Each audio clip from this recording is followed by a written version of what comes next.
A Rádio Internacional do Egito apresenta Mama África, a minha mãe é mãe solteira.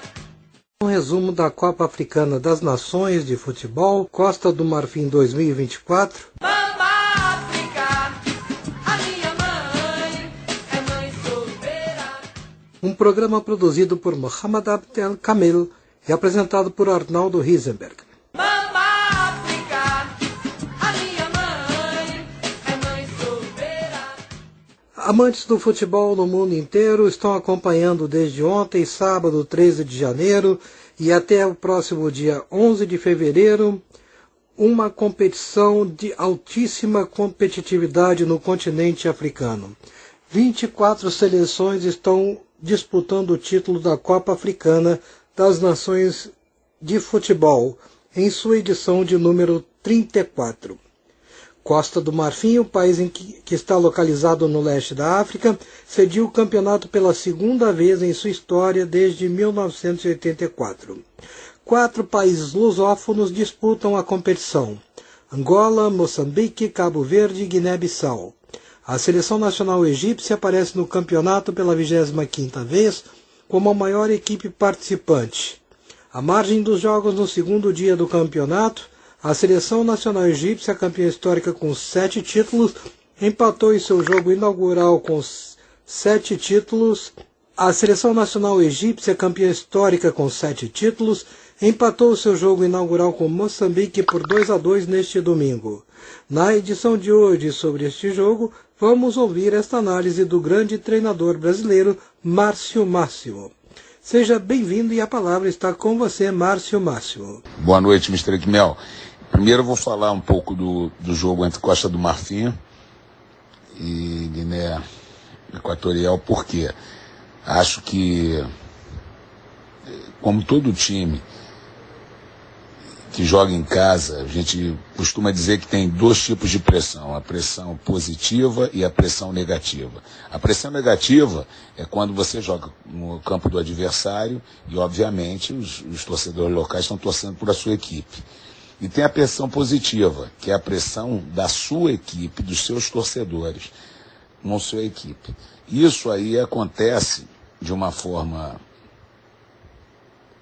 interessante, porque se você começa bem a partida, essa pressão ela se torna uma pressão favorável a você. Mas se você começa de uma forma ruim, tomando um gol prematuramente, mesmo que você esteja jogando melhor, como foi o caso da Costa do Marfim hoje, essa pressão seria positiva, ela se reverte e se torna uma pressão negativa mesmo com seus torcedores.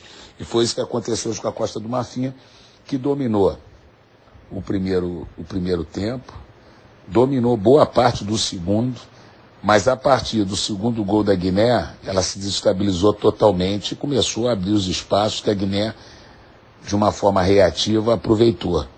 Se você perguntar 4-0, exprimo que foi o jogo, não. Foi um jogo, por incrível que pareça, para a Costa do Marfim ter vencido. Mas, devido às circunstâncias da partida, já que a Costa do Marfim dominou o jogo e não conseguiu concretizar isso em gols, ela começou a dar força ao time de Guiné, que soube aproveitar esses espaços, conseguindo assim uma vitória contundente, 4-0, né? Mas um adversário que jogando de uma forma reativa, aproveitando bem os contra-ataques, mas sofreu muito com isso, principalmente nessa primeira etapa, em que a Costa do Marfim, boa parte da segunda etapa, em que a Costa do Marfim dominou totalmente. Tá? Agora o jogo do Egito. O Egito entrou em campo sob pressão. Cabo Verde não tinha nada a perder, eu conheço bem a equipe, aliás já joguei contra todas as equipes, né?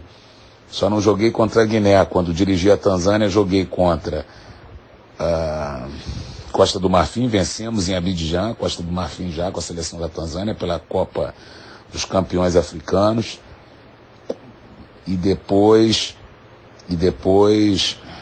para as eliminatórias da Copa, né? E depois perdemos em Dar es Salaam por 1-0, gol do Drogba, né? E o Egito também, já fizemos 2 amistosos, e perdemos os dois no Egito, e contra Cabo Verde também. Nós perdemos em Cabo Verde 1-0 e vencemos por 3-1 em Dar es Salaam. Isso há 8, 9 anos atrás, mas a característica das equipes continuam as mesmas, a característica de 2 jogadores, mudam-se os sistemas, enfim.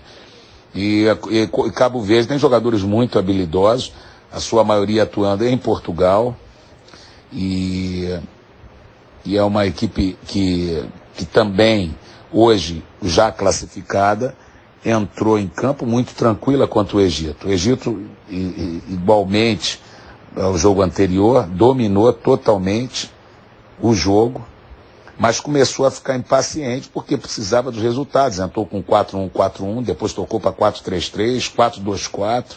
Quer dizer, começou a mudar o sistema, se tornando a equipe mais ofensiva, né? Jogadores que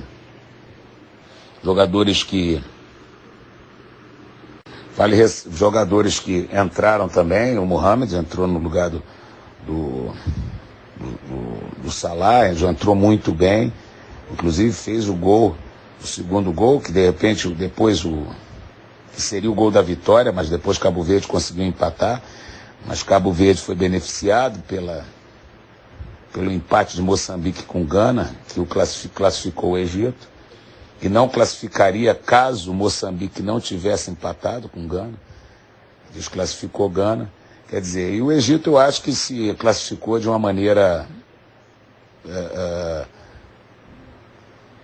positiva, porque empatou 2 jogos, empatou os 3 jogos, na verdade, os 3 jogos que disputou, mas teve um nível de atuação hoje, pelo menos um nível de atuação razoável. E foi merecedor dessa classificação na minha. E eu acho que o Egito agora, depois dessa difícil classificação, vai se fortalecer, né? Fatih jogou também muito bem no meio campo, carregou. No primeiro tempo, o Egito não estava conseguindo penetrar, apesar de ter o domínio do jogo, mas estava procurando as finalizações de fora da área. E o Cabo Verde se fechava muito bem, mas com a diferença, Cabo Verde contra-atacava muito rapidamente e com muita qualidade, com Benchimol, que joga no Benfica, inclusive, né? Conceição, Mendes, Semedo pelo lado direito também, criando muitas dificuldades para a defesa do Egito, uma defesa alta, muito boa nas bolas altas, mas nas bolas rasteiras sofre um pouco. São zagueiros altos e por isso não são zagueiros rápidos, principalmente seu capitão. Enfim, isso é uma característica da defesa egípcia. Então ela joga com a linha alta, como tem que jogar. Quando obrigada a subir as linhas, ela sente dificuldade. Então, e agora um meio campo muito criativo, meio campo muito técnico, e gostei muito também do Trezeguet, né? Porque hoje o Egito não pôde contar com Salah, que só pode provavelmente jogar se o Egito chegar até lá nas semifinais, e o Mohamed o substituiu muito bem, né? O Mohamed, que joga inclusive no Nice da França. Agora, a entrada do Trezeguet foi fundamental, não só pelo gol que fez, também pela assistência que deu no gol do Mohamed, que aliás foi um belo gol. Então acho que o Egito se classificou hoje, na partida de hoje, com merecimento. Acho que mereceu a classificação, jogou melhor do que Cabo Verde, apesar de ter sido um grande jogo. Cabo Verde, como disse, já entrou em campo classificado, o que dava uma certa tranquilidade, e jogou sempre explorando os contra-ataques com qualidade. Isso aí, para mim, foi o que definiu. Eu acho que o empate foi o resultado justo, foi um resultado justo, e eu acho que o Egito está de parabéns por ter conseguido a sua classificação e provavelmente vai se fortalecer na fase final, porque isso acontece normalmente com as equipes que têm dificuldades na primeira fase. Normalmente elas se fortalecem na segunda, porque há um poder de concentração maior devido às dificuldades que encontraram. Ok? Um grande abraço. Viva a África, e o nosso programa deseja boa sorte para todas as equipes participantes. Agradecemos muito ao técnico brasileiro Márcio Máximo pela sua colaboração e recebam todos nossas cordiais saudações.